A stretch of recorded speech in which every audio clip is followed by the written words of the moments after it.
High, আমি অদ্বিতীয়া। আমার একটা মিনি ব্লগে তোমাদের সবাইকে আবারও অনেক অনেক ওয়েলকাম জানাই। রিসেন্টলি আমি দেখছি যে তোমরা আমার মিনি ব্লগে কিন্তু অনেক ভালোবাসা দিচ্ছ আর ভিউজও কিন্তু অনেক বেশি আসছে।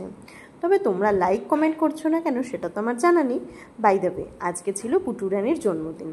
দুপুরবেলা মাছের মাথা দিয়ে মুগের ডাল আর পাবদা মাছের ঝাল দিয়ে ভাত খাওয়ার পর একটা ছোট্ট ঘুম দেওয়ার পর আমি রেডি হয়ে নিয়েছিলাম, কিন্তু পাপার সেদিনকে একটুখানি পা কেটে গেছিলো, তো সেই জন্য পাপা ঘুমাচ্ছিল বলে আমরা আসতে একটু দেরি করেছি। দিও সুমন আরও লেটে এসেছিল, মানে একদম এসেছিল ডিনার টাইম। সবাই আশীর্বাদ করলো, আমার কিন্তু পুটুরানীকে ওইভাবে আশীর্বাদ করা। তবে একটা ছোট্ট হামি কিন্তু সবার আড়ালে আমি ওকে দিয়েছিলাম, আর এইটাই কিন্তু আমার আশীর্বাদের থেকেও অনেক বেশি, কারণ পুটুরানী আর নতুন বউয়ের ভালোবাসাটা ঠিক এইরকমই থাক সারা জীবন। ছোট্ট কথা তোমাদের সাথে শেয়ার করি, যখন আমি নতুন বিয়ে হয়েছি পুটু ছিল আরও ছোট, যদিও ওর ভালো নাম পুটু না, ওর ভালো নাম অদ্রিজা।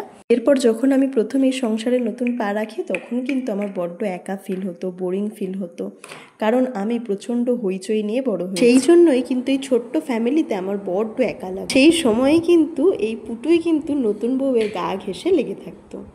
হ্যাঁ জানি, আস্তে আস্তে পুটুর বয়সটাও বাড়ছে, তার সাথেই পাল্লা দিয়ে বাড়ছে পড়াশোনার চাপ, আরও বিভিন্ন ক্লাসে। তার সাথে পুটুরানিও কিন্তু বড় হয়ে যাচ্ছে একটু একটু করে। তবে পুটু কিন্তু নতুন বউয়ের কাছে সেই ছোট্ট পুটুই আছে। অ্যাগেন হ্যাপি বার্থডে ফ্রম নতুন বউ সুইট হার্ট অ্যান্ড পান্টু। বাই।